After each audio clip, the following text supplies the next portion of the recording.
Most people assume the werewolf was invented in medieval Europe. It was not. Written accounts existed in Greece and Rome, but the creature type itself is far older. In the British Museum, catalogued for over a century, sit human-bodied, animal-headed figurines pulled from beneath Assyrian doorways nearly 3,000 years ago. They were not monsters. The ritual texts say they were protectors. So, when did the guardian become the demon? 4 objects, each with a British Museum accession number, form the core of the investigation. W91837, an unbaked clay figurine, entered the museum from the Northwest Palace at Nineveh after Layard's 1905 to 1906 excavations. W124826, a gypsum relief showing a lion-headed figure with a dagger, was recovered at Assur and catalogued after the German Deutsche Orient Gesellschafts's 1923 dig.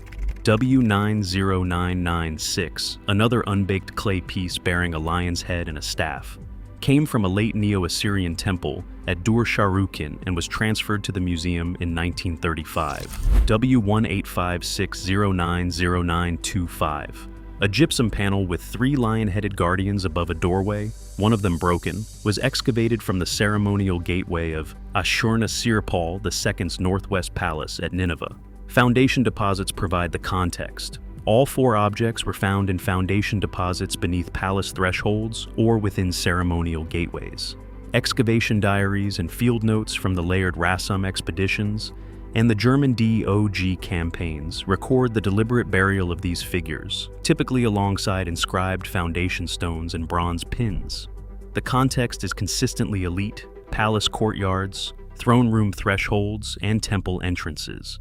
No evidence places these figures in ordinary homes or folk shrines. The stratigraphic sheets from the British Institute for the Study of Iraq confirm the pattern.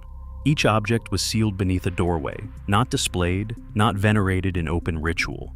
Museum accession files, available through the Department of Middle Eastern Antiquities, document the chain of custody. Letters from Hormuzd Rassam to the British Museum trustees, dated 1854 to 1856, describe the process of export under Ottoman license and list the objects by crate and number. Later correspondence from E. A. Wallace Budge in 1931 requests a recataloguing under the term Apkalu, reflecting shifts in scholarly interpretation as new translations of Assyrian texts appeared. By the 1980s, Anthony Green's typological study led to a new label, Ugalu, cross-referenced in the museum's modern database.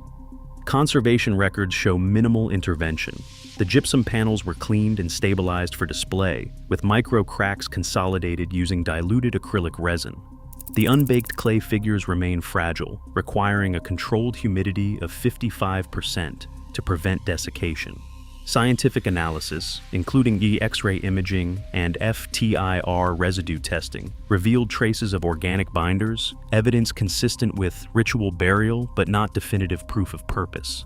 High-resolution photographs and 3D scans are archived in the museum's digital repository. Each object's provenance, from excavation to accession, is documented, yet the original intent, guardian or otherwise, rests on the association with the foundation deposit and the absence of any contemporary inscription labeling them as demons. The evidence is physical, catalogued, and open to inspection, but interpretation remains contested. A cuneiform tablet, catalogued as B158 in the Istanbul Archaeological Museum, records a ritual formula that names the lion-headed figure not as a monster, but as a guardian. The determinative sign before Ugalu is divine, not bestial. In literal translation, the passage reads, "The Ugalu, the one who wanders, the one of the night demon Sulak, guardian." The terminology is precise. Verbs like to place and to guard appear in direct sequence, always linked to the doorway. No language of threat or curse. Instead, the text prescribes the figure's position as a barrier against intrusion, invoking the storm god's protection at the darkest hour of the night. An Assyriologist, working with the Brill edition of the Bit-Mezeri tablets, points to the storm lexicon embedded in these lines: storm name, whirling wind, storm cloud. Each term is repeated across the ritual corpus, reinforcing the association between the lion-headed figure and the celestial power of Marduk.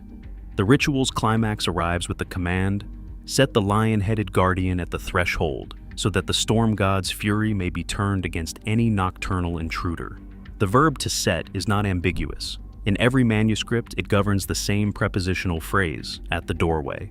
The pairing of the lion-headed Ugalu and the fish-cloaked Apkalu is not accidental.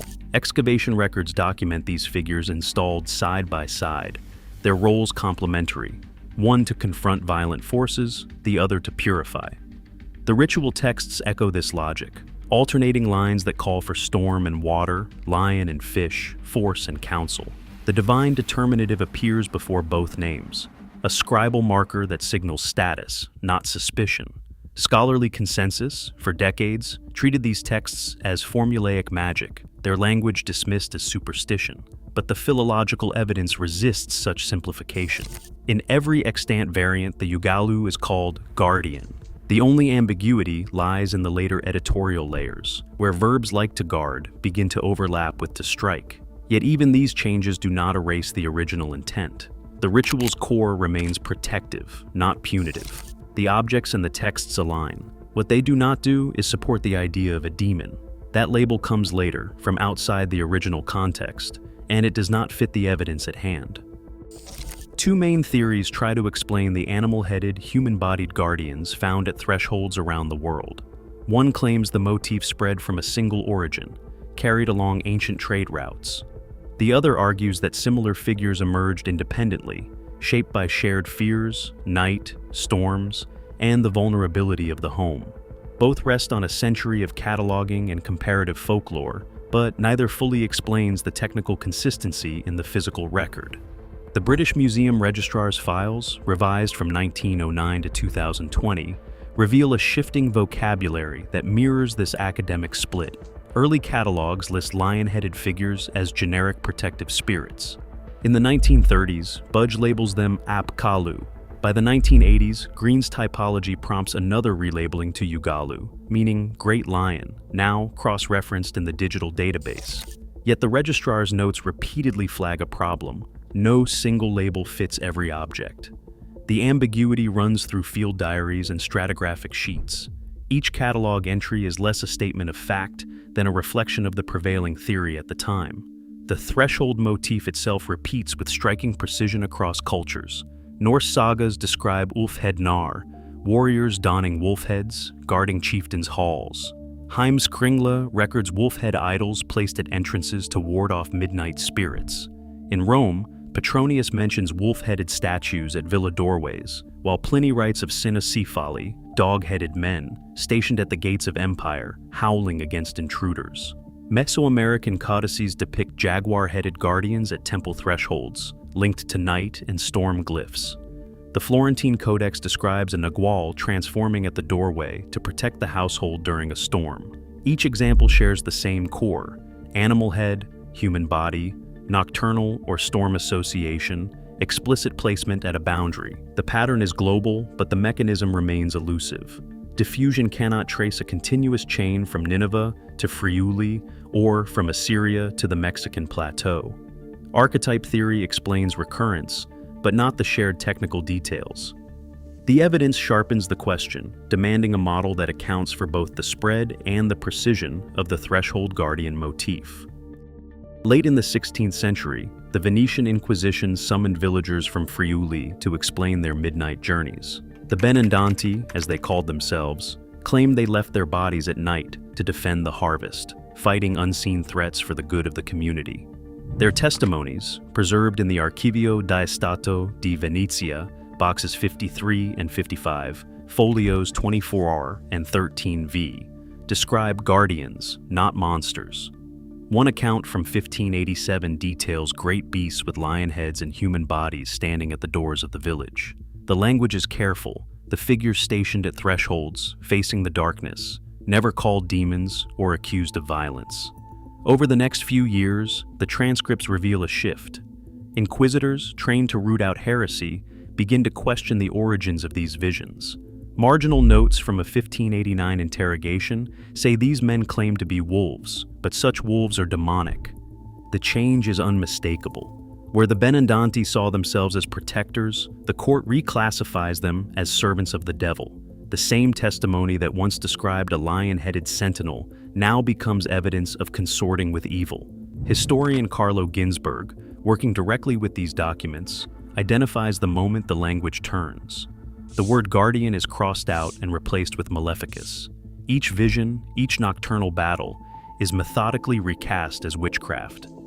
The lion head, once a symbol of protection, is now offered as proof of bestial transformation. The threshold, once defended, becomes a site of intrusion. Mainstream historians frame this as a folk ritual misunderstood, a local tradition swept into the Counter-Reformation's machinery. The Benendanti, they argue, were caught in a wider panic, their stories forced into a binary, saint or demon. Yet, the archival record resists closure. The lion-headed sentinel echoes ancient guardians from the Bit Messeri tablets and the Ugalu figures of the British Museum. The Inquisition's verdict overwrites, but does not erase, the older meaning. The question lingers: how does a guardian become a monster? The answer remains buried in the margins. The British Museum's Ugalu figurines, W91837 and W124826, still sit behind glass, labeled as myth. Mainstream scholarship accepts their apotropaic role, but the precise mechanism linking protector to monster remains unresolved. We have the objects, we have the texts. What we lack is a reason for the transformation. The silence persists.